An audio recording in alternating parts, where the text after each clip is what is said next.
Okay, so this is the slide we left off on yesterday, talking about the electrical conduction, the cardiac rhythm of the heart, and how the heart conducts the signal. Starting with which node does it start with? SA node, sinoatrial node. Going to the two atriums, and then going to which node next? What? Starting with the SA node, and then the two atriums, and then AV node. Very good. And then going down the the ventricular septum, and then going up the two sides of the ventricle, and then we have our two atrioventricular valves, our tricuspid and our bicuspid. The bicuspid, also known as the mitral valve, and then it squeezes it through the semilunar valves, which lead into the vessels. The contractions, the heart works as kind of one big unit because of the gap junctions, so that the heart communicates very, very quickly. And so we were going to watch this video, which I should probably get the remote just in case it's on. You got the headset thing on. I know. I just want to see if she had any. I think we can have it on this. Chuck Razor, Chuck Razor. What's good, brother? One army. This animation explains how a cardiac cycle is produced by electrical impulses in the heart.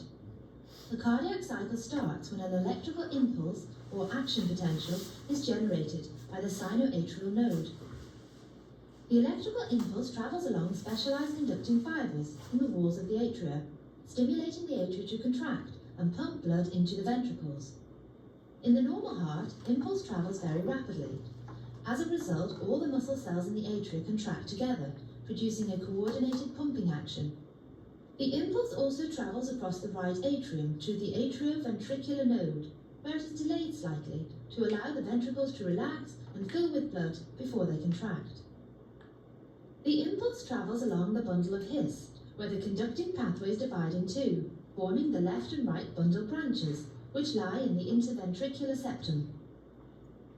From the bundle branches, the impulse spreads into the inner walls of the ventricles via specialized conducting fibers, called Purkinje fibers. Finally, the impulse travels up the outer walls of the ventricles towards the atria.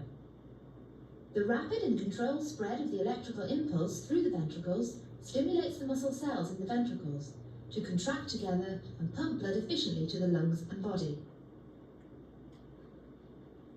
As you will see, during atrial fibrillation, the electrical activity of the atria becomes disorganized. As a result, the pumping function of the atria is lost, and the rhythm and efficiency of the entire heart are disturbed. Okay, so the valves do prevent the backflow. When the blood is pushed down into the ventricles, these valves are going to close, and when they snap shut, the pressure of the blood against those valves, it pushes them closed so that they can't open. And same with the semilunar valves. Once the blood goes up through the semilunar valves, it can't go back the other direction. So the valves just prevent backflow. No, I don't want to watch it again. Stop. Hey, what are we doing? Oh, you got a different name. Oh, it's your mouse. Did you say I could say? No, it's my mouse, yeah. So- I just changed the mouse code. So let me say this. Yes. If the heart's in the middle of the, like right here, Mhm. then why do we feel it right here? The heart is slightly angled off to the side. It angles slightly left. It's right here. I feel like up here, but it's right We've here. got a lot of vessels that come Is that off like- to the left as okay. well. Yeah. And it is slightly angled. So were you confused when you were a kid when you would like feel a heartbeat in like your finger? Mm-hmm. And you're like, what's going on? My heart's moving. Yeah, it's the Poke your blood. finger. Okay. So the coordination of the activity. The electrical system gives us the depolarization, repolarization, and we call that the ECG, which just stands for electrocardiogram. Again, you've seen this before, you've seen it in television movies, you've seen it Good in, doctor. It's crazy. you've seen it, if you've ever been to the hospital. When I was pregnant with all my babies, they record this beeping of the heart, of the fetus's heart. So it's just a pattern that we've all seen, and we may not have understood it, but we know it's a heartbeat. And it's a recording of the electrical activity, and it can be mapped to the cardio cycle. So we can eventually predict what it's going to be. It can get recorded on a screen, and when I was at the hospital, spent a lot of time in hospitals lately, and they have it was really kind of cool. Like in one hospital room, like when my mom was in the ICU, a nurse actually split the screen so that they could watch my mom's heart monitor on one, but then another patient's on the other. So when they came to watch my mom, they could check like the other patient at the same time. So a while I was like, oh, I wonder what There's this actually- other patient is. Yeah, so I remember walking around the hospital. There's a giant screen. I think of all of the patients on the floor. So the nurse can like watch all of them at the same time and just kind of check on all of them. And because my mom was having like heart issues, she was on the heart ward, like the cardiac ward. And so you can walk by the nurse's station and they just have, like you said, a screen pulled up of all of these heart monitors. So they can just glance up there and check all of their heart rates at the same time. So it was really kind of cool. So if you're going into any kind of medical stuff, knowing how to just glance at these screens and interpret it at a glance is really important to do. So what's the lower part? I'm gonna assume that like the straight part there is resting.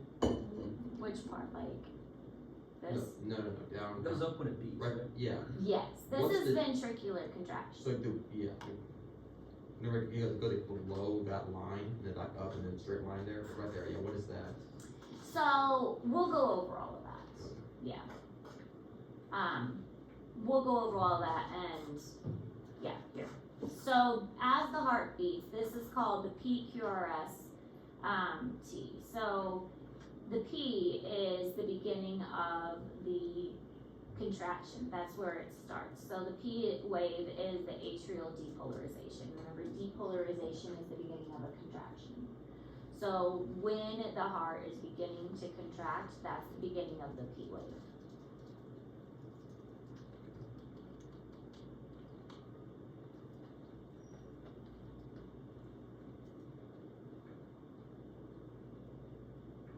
And so as the P wave is finishing, that is the atrial has contracted. The atrias aren't as strong, so you gotta remember that. Because the atrials aren't as strong, you're not getting as strong of a contraction or as strong of a read on the chart. It's not coming off as strong, it's just a little blip. But that's the atrium. And then of course, the QRS are gonna happen very quickly afterwards. Remember that the video said there's a little bit of a pause because it has to wait so that the ventricles fill up completely, and that's that little bit of a pause that we were seeing right there. But the QRS are going to happen very quickly after each other, and they're going to be very strong because the ventricles are going to be very, very strong contraction. So when the ventricles contract, we are going to see this QRS. It's often called the QRS complex because that is the ventricle squeezing very, very firmly. So if there's something wrong with the QRS, that means that there's something wrong with the ventricular portion. So the P is the atrium, and then there's a little pause before the ventricles are going to contract. And then you're going to have another little pause after the ventricular contraction, and then you're going to have the T portion, which is the repolarization. Now this is also in Google Classroom, and this is just, I'll go back to this. This is just a really good summary. It has everything described down here at the bottom. So they're using the actual terms though, systole and diastole, because this is what the doctors at a hospital are going to use, systole and diastole. Systole is a period of contraction and diastole is relaxation. So a way you can remember it is when you die, you're relaxed. That's kind of terrible. But diastole, relaxation, when you die, you're relaxed. So systole is contraction, diastole is relaxation.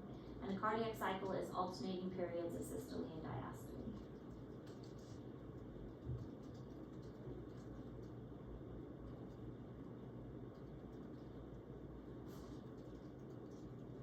And that chart on the bottom is kind of showing how that works. So, atrial diastole, atrial systole, ventricular diastole, atrial diastole, ventricular systole, and so on. And so one cardiac cycle is when the peak contracts to the end.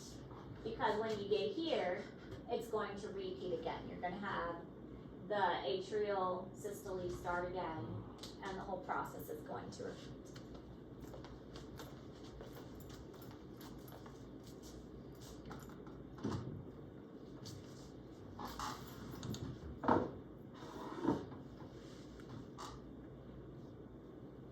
Have you guys ever taken your resting heart rate?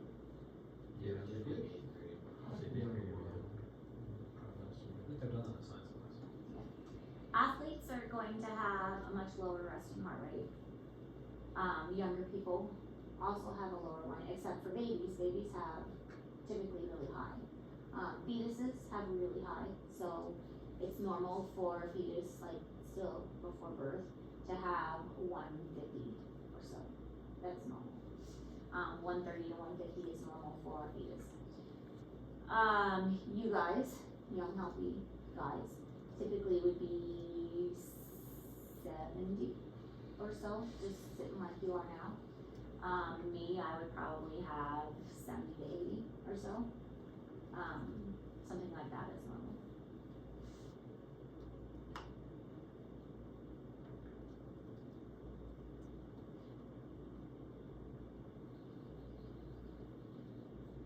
So here are the step-by-step of the cardiac cycle. This is important information, and it was a lot to write down, so I went ahead and put it in Google Classroom. I also thought it was like numbered nicely, so that's why I put it in Google Classroom for you. So phases of the cardiac cycle. At rest, both the atria and the ventricles are in diastole. Again, diastole, they die, so at rest. Blood is filling both the atrias and the ventricle due to low pressure conditions. So if the atrias are just in a relaxed state, the blood is just kind of pooling in there. But when atrial systole happens, they're going to be contracting, and the ventricles are going to be filling at the same time because the atrials are squeezing, and so the ventricles are going to start to fill as the atrium squeeze. When the ventricular contraction happens, there's going to be increased pressure in the ventricles because the AV valves are going to close. Because the way that the valves work, if we were to draw a picture of it, the valves look like this. So if you have, the blood flows pretty easily this direction, and the blood goes through like that, it makes sense. But if you have blood that pushes back, the blood's not going to be able to push back because it keeps it tightly closed. So the valves prevent the backflow of blood. When the blood tries to push back, all it does is force this together tighter. It's not going to allow it to go through. But blood can easily flow one direction. So this is how valves are formed. They look like this. Blood can go that way, but blood can't go the opposite way.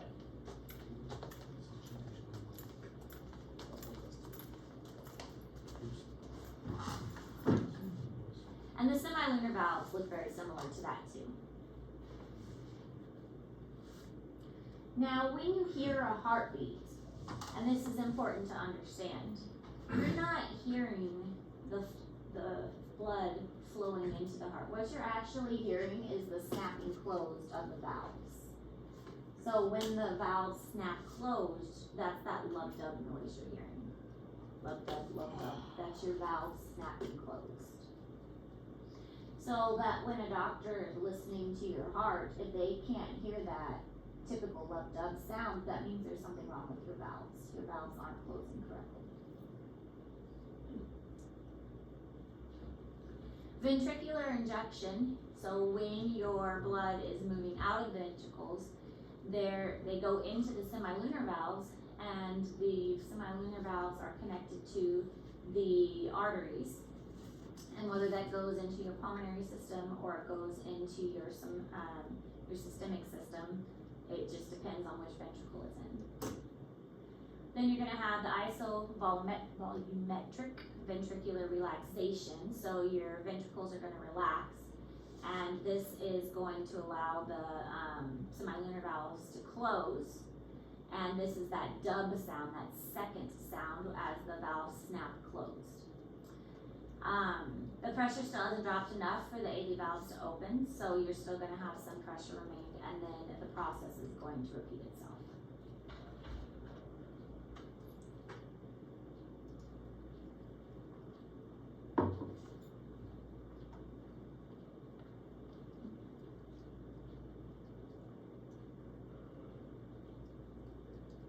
So you guys have time to get all the notes on the other side?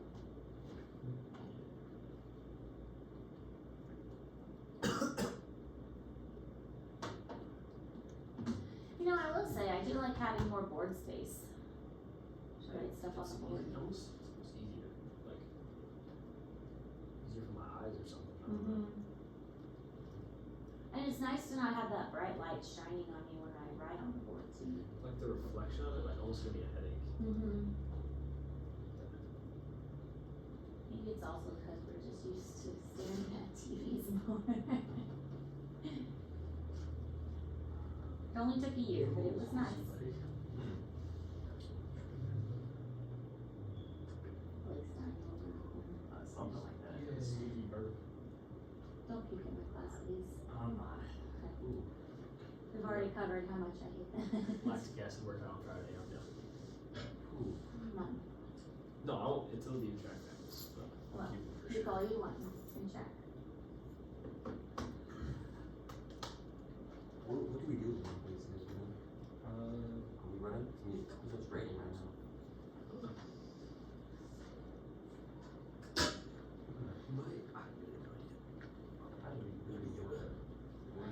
Alright, so this is just showing the cycle again, also in Google Classroom. I like these diagrams because it does show step by step. It gives a visual, but it also gives a description. So I really like how it gives both a visual and a description. And then of course I'm gonna give you a video too. Of course. Multiple ways to learn. I'm doing my UDL duty. This animation illustrates a single cardiac cycle, starting with the right side of the heart. In reality, of course, the two sides of the heart work together at the same time, but it is easier to understand if we look at them separately, because each side of the heart has a different function. The cardiac cycle begins as deoxygenated blood flows from the body into the right atrium via the superior vena cava and inferior vena cava. In the next phase of the cycle, the right atrium contracts, pumping blood into the right ventricle through the tricuspid valve. Once the right ventricle fills with blood, the tricuspid valve closes to prevent blood flowing back into the atrium. The right ventricle contracts, forcing the pulmonary valve to open as blood is pumped into the pulmonary artery. Blood then travels to the lungs and the pulmonary valve closes. At the same time, the right atrium relaxes, ready to accept the next intake of blood. In the lungs, the blood picks up oxygen and releases carbon dioxide. Oxygenated blood flows from the lungs into the left atrium via the pulmonary veins. The left atrium contracts to pump blood into the left ventricle through the mitral valve. Once the left ventricle has filled with blood, the mitral valve closes. Next, the left ventricle contracts, forcing the aortic valve to open, allowing blood to be pumped into the aorta and from there around the body. The aortic valve closes to prevent blood flowing back into the left ventricle, and the left ventricle relaxes, ready to accept the next intake of blood. Cardiac cycle is now complete. No. No, don't do Come on. Do it. It's not like a sign or something. What we're going? So this is showing the stroke volume. We're going to talk about stroke volume and cardiac output in our next set of notes, which we'll get to in just a moment.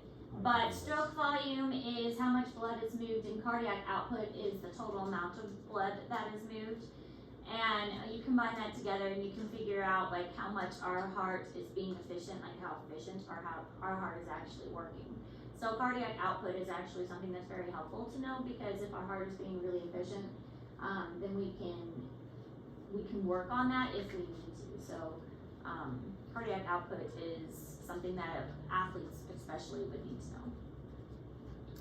Again, just another helpful chart to have in Google Classroom, comparing, here's our ECG here at the top, showing the P wave, the QRS complex, and our T, and looking at the comparable pictures of how the blood is moving through the heart here at the bottom. So this was just a really good side by side of how the heart is contracting, what goes on at each step. And then here it is repeating over here. All right, so that's where we were supposed to stop yesterday. Moving on. Assignment? Yeah, but we need to get you my notes first. But yes, we will have an assignment. Hopefully we'll be able to at least talk about the assignment. Moving, I mean, we've got a lot. We're gonna keep going. We're gonna power through. All right, ECGs. We talked about how important these are. Electrocardiogram. Now we're gonna learn how to like read them more, and tachycardia and bradycardia and things like that, because future health professionals need to know these things. So if you go into the health field, then this is like basic stuff that you need to have some exposure to. The P wave is depolarization of the atrial myocardium, myo for middle, cardium for the edge of the heart, and signals onset of atrial contraction. So this is where the heart is getting ready to contract, and the atrium in particular. Again, the atrium is pretty weak, but that's okay because it's just accepting the blood from the body. So it doesn't need to contract super strong. All it's doing is getting the blood from the body and then pushing the blood to the ventricles. That's its job. So it doesn't need to contract super strong. The QRS complex, however, it does need to be stronger because it's moving that blood to other portions of the body. So its contraction needs to be stronger. And that's why we've got this really big blip here. And it signals the onset of ventricular contraction or depolarization. Again, depolarization we learned in our nervous unit means nervous contraction. And then we have our T wave, which is repolarizing of the ventricles. So that's kind of like the rebound of the ventricles that we're seeing over here. And then of course the process is going to repeat. So there's a little bit of a relaxation of the heart and then it repeats over here. So that's basically how we're going to read one of these ECGs. They don't do it as often anymore, but they used to have these long sheets of paper that they were printed on. But now a lot of it is computer craft.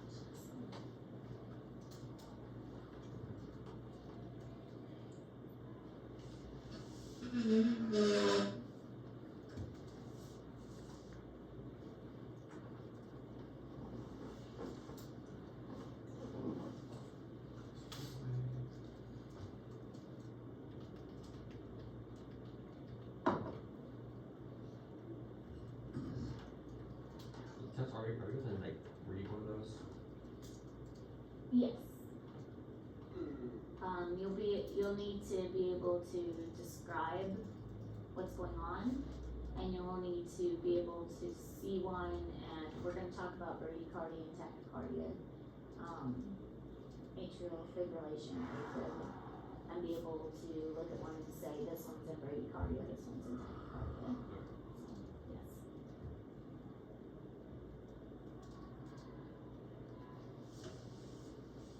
But again, we're going to go over all that. So.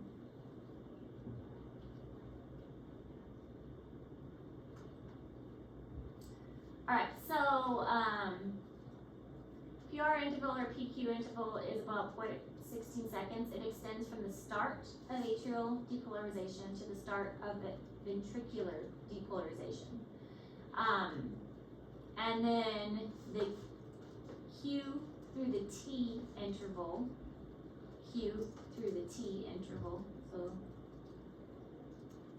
T interval, time required for the ventricles to undergo a single cycle of depolarization and repolarization. Again, there's a lot of focus on the ventricular contraction because that is where most of like the action happens. If the ventricles aren't contracting strong enough, then the blood isn't getting to most of the parts it needs to. The atriums, yeah, they're important, but it's not hard for the atriums to fill the ventricles because they're so close together. Usually the main issue you're gonna have is the valves not working and there being some backwash, which is a big problem. You don't want there to be backwash and the valves to not function correctly. But if the ventricles aren't functioning like they're supposed to, then that's a really big issue because now your entire body is affected. So that's why there's so much focus there.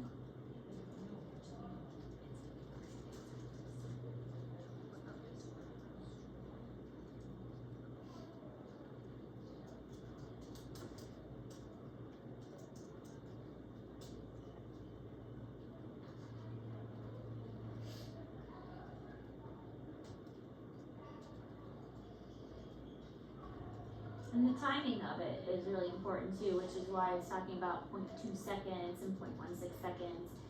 You don't want a big gap anywhere in between here. You want all of this to occur pretty closely together. I mean, if there's a lengthy amount of time in between here, if there's a lengthy amount of time in between here, that's not ideal. This is what you want it to look like. This is an ideal situation. It's a happy heart.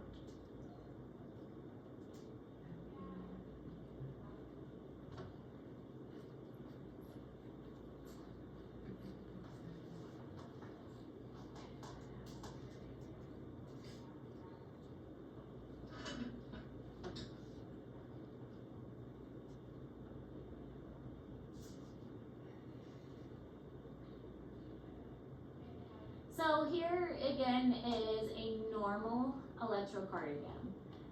These are normal steady beats, and so what you want to see is normal, well spaced out beats when they are spread apart in an even rhythm.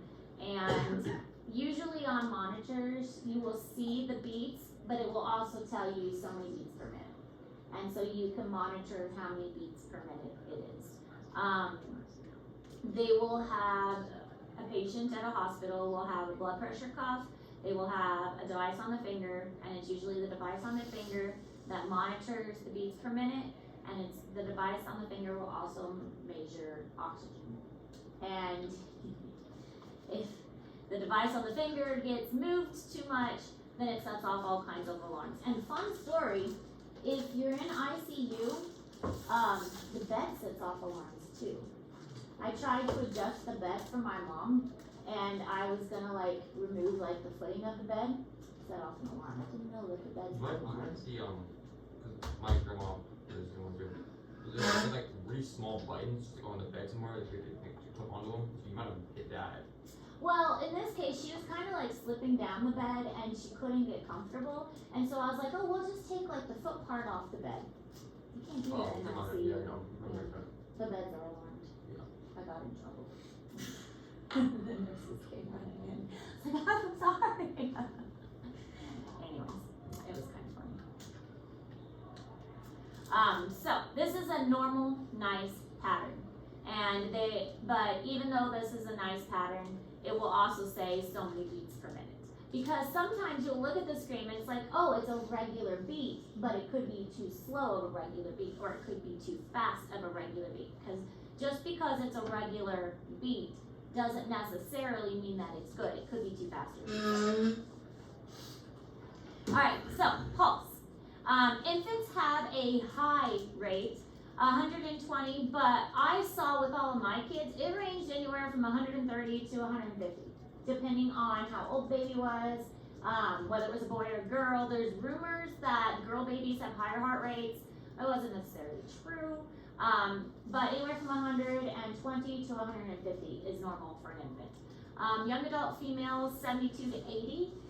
Adult males, usually, especially if they're athletes, have lower heart rates. The reason for athletes having lower heart rates, they have stronger heart muscles and their hearts are bigger.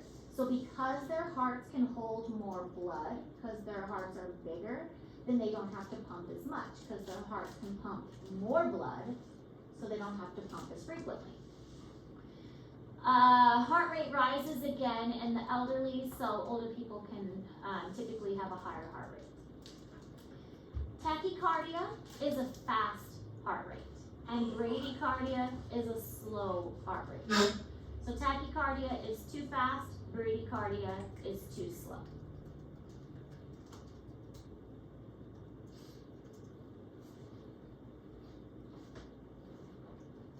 So what would be a way that you guys could remember tachy is fast and brady is slow? Braden's slow. Braden slow. Braden's slow. Me. Braden is slow. How could you remember tachy is fast? It's not slow. Not slow. It's not Brady slow. Not Brady. Brady. Brady's not Brady's slow. slow as crap. That's mean. I didn't say Brady, I said Brady. Brady's slow. Brady is slow and tachy's fast.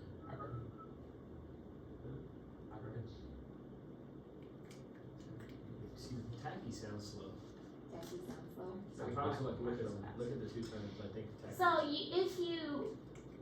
if you stepped on a tack, it would make you like jump around really fast. Think of it like that. Because if you stepped on a tack, I know I would start jumping around. What's a tachometer? The other thing. Think of this. I don't know, I feel like I've heard. Maybe you have? I don't know. Look it up. Yeah, but That's what I say. Look it up. Your tachycardia heart rate can increase with stress. I mean, I know when I get stressed that my heart rate increases. Anxiety, drugs, heart disease, body temperature, all that's going to cause your heart rate to go up. Bradycardia, your heart rate's going to slow down when you go to sleep, of course. When you're resting, for athletes that are well trained, their heart rate's going to go down too. So here is and I think I've got a better picture. Yeah, I've got a couple better pictures. But tachycardia is the rapid heart rate of over 100 beats per minute. Bradycardia is a slow heart rate. Atrial fibrillation. So AFib is the abbreviation for that. This is abnormal. This is like your heart's just all over the place. It goes fast, it goes slow. It's just an irregular heartbeat. This will be on the test. You will have like a pattern like this, and you will have to tell me if it's tachycardia, if it's bradycardia, if it's normal, if it's AFib. You would have to be able to look at it and tell me which one it is. So that will be on the test. So this is a normal pattern, nice and easy and regular and predictable. This would be bradycardia. You see it's very long in between. Then here's tachycardia. There's no rest in between. This is going to make a person very exhausted. No rest in between. And this is a junctional rhythm, which could also be called AFib. There's no P here. I mean, there's no P wave. There's no real recovery. I'm not even sure. I mean, this is the T wave. I mean, the QRS complex. This is all messed up. It doesn't even look like it's supposed to look like. This is not a normal rhythm. This P wave is gone. This is not going down far enough. It's not like that nice little spike like it's supposed to. So this is definitely an atrial fibrillation issue. I mean, it's kind of regular, but see, these two are closer. This one's spaced out a little further. Definitely not what a heart rate is supposed to look like. So based on this, there's something wrong with an atrium because the atrium is kind of missing in this one altogether. Alright, so this would be like a normal heart rate. We've got our nice P wave, QRS complex. We've got our T recovery here. But then we've got our AFib. And with AFib, it's, again, we've got different distances. So here's a short distance, here's a long distance. Here is kind of irregular intervals. There's just like a little jumpy pattern here. There's no nice long, like we're seeing here. It's just kind of like jagged and jumpy. And then again, we've got like a long one, and we've got some short ones, and then it's just all over the place. So undulating or flat P wave, it's irregular. That's basically what AFib means. And here is just showing again the normal heart rate, fast, and then a really slow one, and then here's an irregular one, just for comparison. This one's in Google Classroom. So it should be pretty straightforward. So, if it's a fast heart rate, what's the correct word for that? Tachycardia. You step on a tach, you're gonna jump around. Slow heart rate is bradycardia, and a regular heart rate, AFib or atrial fibrillation. Okay. So here is which one, or this one is normal. I was gonna ask you which one, but then I saw that they had labeled them. This one, not normal. What's it missing?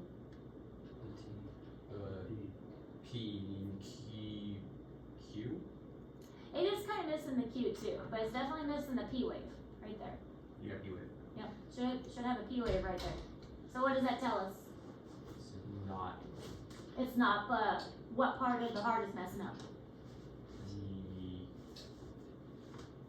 What makes the P wave? it's the first one. This ain't no, which is located on the, Can't leave the name of it. I know it all, I just can't leave the name of it. the smaller chambers. Yes, it's like the first one. I'll teach you a way to remember it. Oh, Trying to get anatomy. it's okay. I'll teach you a way to remember it. This is why you take anatomy with me. It's easier. I teach you these things. Okay, heart. Yeah. Yeah. Those numbers? Letters. Looks like a arrow. Atrium, atrium, ventricle, ventricle. Atrials look like A's, ventricles look like these. Atriums are shaped like A's, ventricles are shaped like these. So which one was it? Atriums.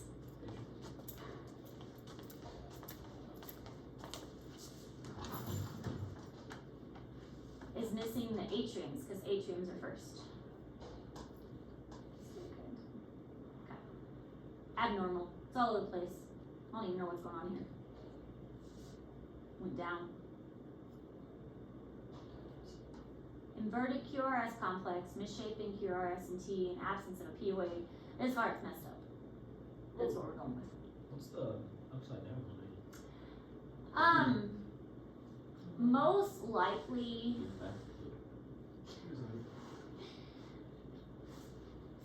that one honestly I'm not even really sure. Because a contraction would be signaled like that, so maybe repolarization would be my guess. So if a depolarization goes up, then a repolarization going down, a hyperpolarization would be my guess. And then just some more abnormal ones. This one doesn't, like this one, the ventricles are all messed up. This one doesn't even have ventricular contraction. No ventricles moving here. And then the ventricle came back in.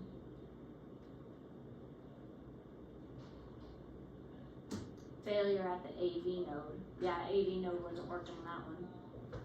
No pumping action occurring. So you can kind of get the idea by looking at these, you can figure out what part of the heart's not working. So no ventricle working, the AV isn't working. AV started working in this area. Yeah.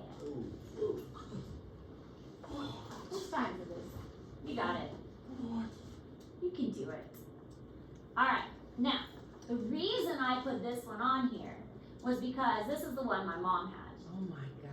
I know. My mom was diagnosed with supraventricular tachycardia. And this was an irregularly fast or erratic heartbeat. So she had what it was is bouts of SVT can last for a few seconds to a few hours, and your heart can beat as fast as 200 times a minute. The last time she went to the hospital, her heart was 200 beats per minute. Oh my god. No. The first time she went to the hospital, it was at 180 beats per minute for 3 hours. Oh. And it wasn't going down. So what they did when they took her to the hospital is they shot her IV full of, I can't remember the medicine, I'll have to look it up. But slow. it reset her heart and it slowed it down within like 15 seconds. And it made her feel like she couldn't breathe and it was like a really constricting. But because her heart was beating so fast for so long, she was super exhausted, and they compared it to like somebody who ran a marathon because it was just like the body was so exhausted. And then the last time she waited 40 minutes before she went to the hospital, and when she got to the emergency room, it was 200 beats per minute. So they didn't know that the second time she was in the emergency room, they found out, they were able to monitor it, and they figured out it was this SVT thing. So what it is your heart has an extra pathway, and instead of the SA node, the AV node is making an extra pathway. So it's skipping the SA node completely, and so it gets stuck in the circuit, and it's making its own circuit. And so this pathway is known as a reentrant circuit. And it causes the electric signal to just circle around and around and around and around. And instead of moving down to the lower chambers, it just gets stuck in the circuit. And so your body doesn't stop. So was she not getting blood pumped to her lungs? She was getting blood, but it was that her heart wasn't going to slow down on its own, no matter how long she waited. She's tiny. She is. She's smaller than Rebel, me. get away from the door. So. And it wasn't going to slow down unless she got that medicine. The third time she went to the hospital, her heart went into AFib. Yeah. Because, and then the third time she went, they had to give her 2 doses of the medicine because the first dose didn't correct it. So her heart went into AFib. And so the procedure that she had, they actually went up through her leg and through the arteries in her leg and went to her heart, and they burned the cells in her heart that were causing the circuit. So they cauterized the cells in her heart that were causing the circuit to take place. So now the cells that were causing the second circuit are no longer there. So the idea is that it will no longer cause the circuit to take place. Should've got a picture of. What are the chances that will open up again? Rare, I think. Yeah. Yeah. But she also has a heart monitor now implanted under her skin that is supposed to last for like 4 years. And will record everything and send it to her doctor. So, this is unrelated to the first time she went to her doctor and had the GI bleed that had the 5 transfusions of blood. Oh, So, but yeah, so I don't know how that maybe set off this.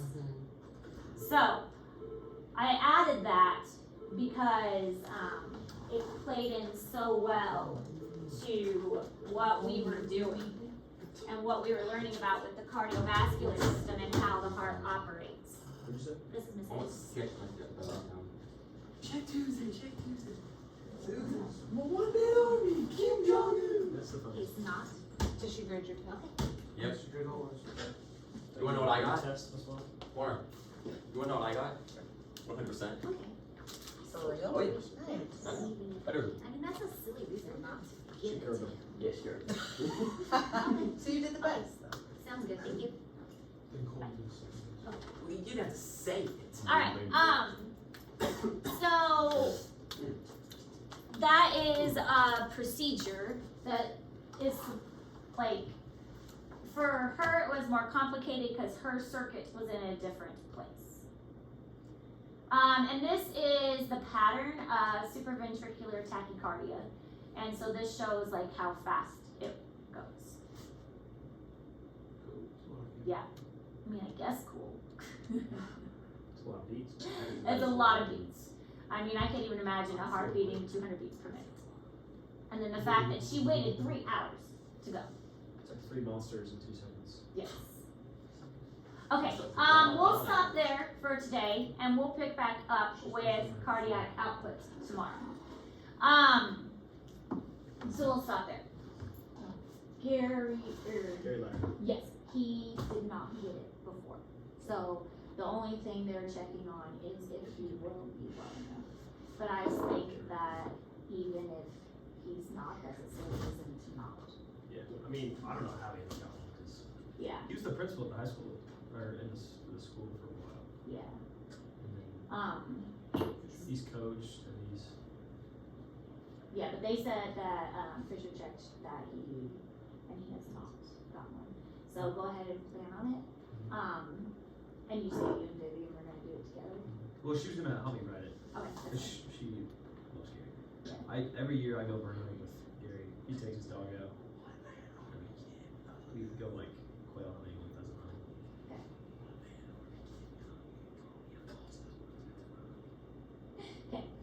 yeah. So we'll plan on that, and then I think even if you can't come, that's a silly I think reason not to give it to. Like we make a can video figure out- or something. Yeah, we can figure out something, some way to do video or do it virtually or we can figure out something. So okay, sounds good. I know he's got to leave the house for doctor's appointments. So. Yeah.